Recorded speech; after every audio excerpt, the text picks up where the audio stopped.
జై గురుదేవ్. విదురుల వారు చెప్పిన విదురనీతి సుధలో సంపదను వృద్ధి చేసే అంశాలు మొదటి చురుకుదనము లేదా చొరవ, రెండవ అంశము ఇంద్రియ నిగ్రహము, మూడవ అంశము సమర్థత గురించి మనము చర్చించుకున్నాము. నాలుగవ అంశము పొరపాటు పడక ఉండటం. కొందరు సంశయాత్మలకు వాస్తవం వ్యతిరేకంగా కనిపిస్తుంది. ఇది తరచుగా జరగటం వల్ల గమనము, గమ్యము రెండు కూడా ప్రభావితమవుతాయి. తత్ఫలితంగా అనుకున్నది సాధించలేరు.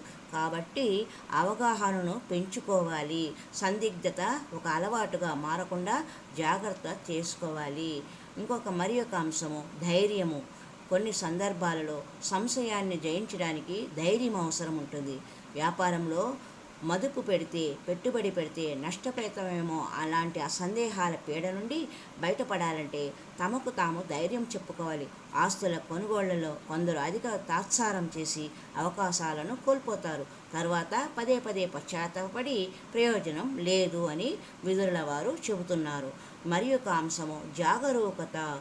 అజాగ్రత్త అనర్థహేతువు. అనేక సందర్భాల్లో కేవలం అజాగ్రత్త కారణంగా అమూల్యమైన వస్తువుల్ని పోగొట్టుకోవడం, అవకాశాలను చేజార్చుకోవడము జరుగుతూ ఉంటుంది. ఒక పని ప్రారంభించిన తర్వాత కూడా ఎంత జాగరూకత చూపి లక్ష్యాన్ని సాధించాలి.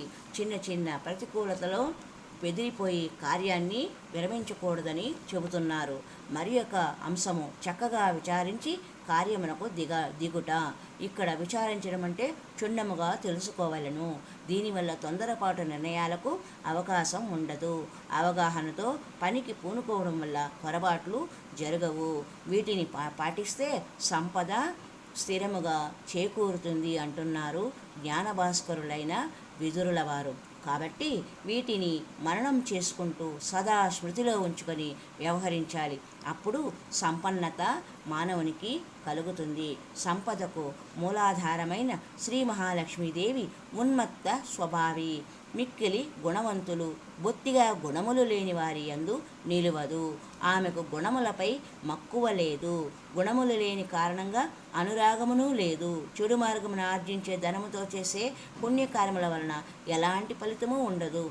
ద్రవ్యశుద్ధి లేనిదే దైవ కార్యాలకు ఉపయోగించరాదు. దాని వలన ఎటువంటి ఉపయోగము ఉండదు అని చెప్పిన నీతి వాక్యము. మరి ఒకసారి విదురుల వారు చెప్పిన సంపదకు మూల కారణమైన శ్లోకాన్ని సమీక్షించుకుందాం. ఉత్థానం సంయమోదాక్ష్యమ ప్రమాదో ధృతి స్మృతి సమీక్ష్య చ సమారంభో విద్ధి మూలం వశ్యతు. పనులకు చొచ్చుకొని పోవుట, ఇంద్రియ నిగ్రహము, సమర్థత, పొరపాటు పడకుండుట, ధైర్యము, జాగరూకత, చక్కగా విచారించి కార్యమునకు దిగుట అనునవి సంపదకు మూల కారణముగా తెలుసుకోవలేను అని భావం. హరి ఓం తత్సత్.